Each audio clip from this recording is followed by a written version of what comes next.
9천여만 원 정도 실제 손해가 났고 그 실제 손해를 바탕으로 이제 징벌적 손해배상이라 그래서 어떤 그 벌을 가하는 추가적으로 배상을 물릴 수가 있는데 그 금액에 대한 제한은 10배, 20배, 30배 이상 물릴 수가 있고. 자, 한국에서는 처음으로 법원이 경찰서에 장난 전화를 건 사람에게 손해배상 판결을 내린 사례가 있었는데요. 112입니다. 사람이 날 죽이려고 해요. 무슨 동 어디에요? 제가 지금 잡혀왔다고요. 트렁크에 실려갖고 어딘지 몰라요. 경찰을 골탕 먹이려 장난 전화를 한 취객 때문에 경찰관 50명이 현장에 바로 출동을 했습니다. 피해 규모가 크다 보니 출동 비용과 정신적 피해 보상을 포함해서 1,360만 원의 손해배상을 청구했습니다. 법원도 이 점을 인정해 모두 792만 원을 지급하라고 판결을 내렸습니다. 자, 앞으로 가벼운 거짓 신고라도 벌금보다는 구류를, 손실이 큰 경우는 손해배상을 철저히 물리겠다고 밝혔습니다. 장난이라는 말로 넘기기에 사회적 피해가 심각합니다. 장난 전화가 더 이상 장난이 아니라 범죄라는 인식이 필요해 보입니다. 처벌도 좀 무거워져야겠습니다. 피부에 좋다고 소문난 수입 화장품. 하지만 그 실체는 가히 충격적이었습니다. 헐리우드 스타들이 애용한다며 입소문이 난 크림이 있습니다. 바르기만 하면 치유된다고 해서 기적의 크림으로 통했는데요. To help heal acne, scarring, and sort of help moisturize. 느름 흉터를 없애준다고요. 네, 인기가 치솟으며 한국에도 수입이 됐는데요. 솔깃한데요? 홈쇼핑을 통해 약 7만 개가 팔릴 만큼 폭발적인 인기를 누렸습니다. 처음에는 정말 효과가 있었다고요. 너무 좋았기 때문에 그냥 죽을 때까지 이 화장품을 써야겠다 그렇게 생각을 했고요. 이렇게 입소문을 타고 소비자들의 마음을 단숨에 사로잡은 이 제품. 그런데 바를수록 좀 이상한 일이 생겼다고 합니다. 부작용을 호소하는 피해자가 속출하기 시작한 겁니다. 아하. 체가 붉었고 정말 막 여드름처럼 막 온 얼굴 전부 다 뭐가 났었어요. 그 화장품 때문에 피부과 치료도 받았고요. 부작용을 겪은 소비자가 늘어나면서 이 크림의 성분에 대한 의구심이 급증했습니다. 그래서 식약처에서 정밀 검사에 들어갔는데요. 그 결과 화장품 배합 금지 성분인 스테로이드가 발견됐습니다. 아하.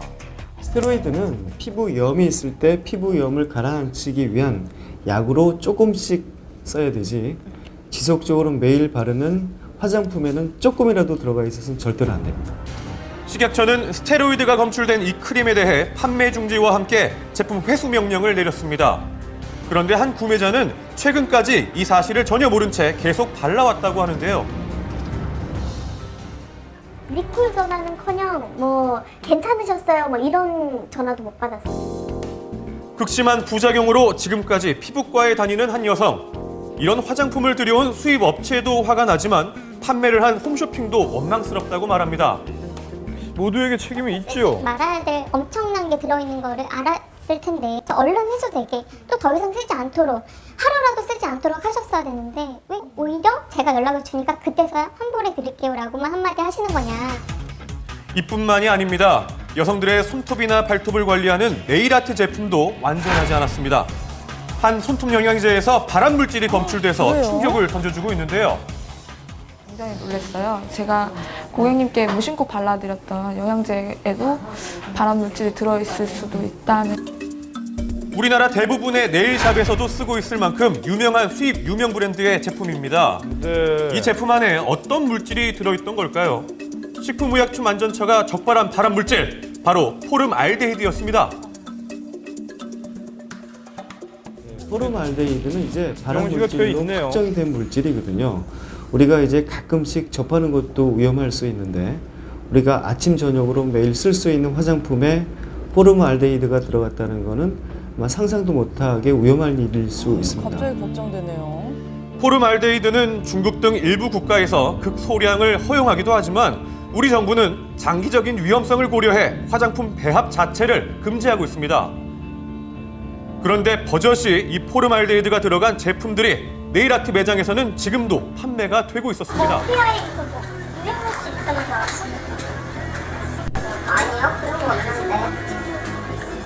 그러면 언니 수입 자체가 안 되죠. 식약처 내부 보고서를 보니 2년간 포름알데히드가 들어간 제품은 약 10,000개가 넘게 팔렸는데요. 회수된 제품은 불과 200여 개에 불과한 것으로 드러났습니다. 이게 안 된 거네요. 이렇게 문제가 생긴 제품들에 대해서 즉각적인 회수 또는 고지 조치가 이루어지지 않고 있으니 소비자들의 2차 피해만 늘어가고 있는 실정입니다. 걱정이네요. 분통 터지는 꼬리 물기, 이제 단속이 강화된다고 하니 조심하셔야겠습니다. 서울의 한 교차로 직진 차량들이 꼬리를 물고 교차로에 멈춰 서 있습니다. 좌회전 차량들도 꼼짝 못하는 상황인데요. 경적을 울려봐도 소용이 없습니다. 바로 꼬리 물기 신호 바뀌면 때문입니다. 어쩔 수 없이 꼬리 물기 해야 되는 경우도 있고 다른 사람이 있을 때는 나도 모르게 또 짜증나는 거고. 교통신경을 10명이고 뭐 몇 명이고 다 투입시켜가지고 무조건 정지시켜야 돼. 딱 상황 판단을. 출퇴근 시간이 되면 꼬리 물기가 더 심각해집니다. 보시다시피 이렇게 신호가 빨간불로 바뀌었지만 차량들의 꼬리 물기로 인해서 교통 흐름에 큰 방해가 되고 있습니다. 도로가 마비되자 경찰이 정리에 나섰는데요. 꼬리 물기는 교통체증뿐만이 아니라 사고로까지 이어질 수 있다고 합니다. 다른 신호 차량에도 방해가 돼서 차량 정체가 심하고 보행자가 횡단보도를 건널 때 그 안전에 위협도 있을 수 있습니다. 꼬리 물기로 인한 교통사고. 신호가 바뀔 무렵 무리하게 진입한 차량, 기어이 사고로 이어집니다. 예. 지금 현재 이 상황이 꼬리 물기가 많이 심한 상태입니다. 실제로도 꼬리 물기를 하다가 교차로에 갇힌 차량이 발견됐습니다. 다른 차량의 흐름을 크게 방해하고 있었는데요. 안전장하다가 관련된 회장 너무 앞으로 나온 것 같아서 수진하려고 하고 있습니다.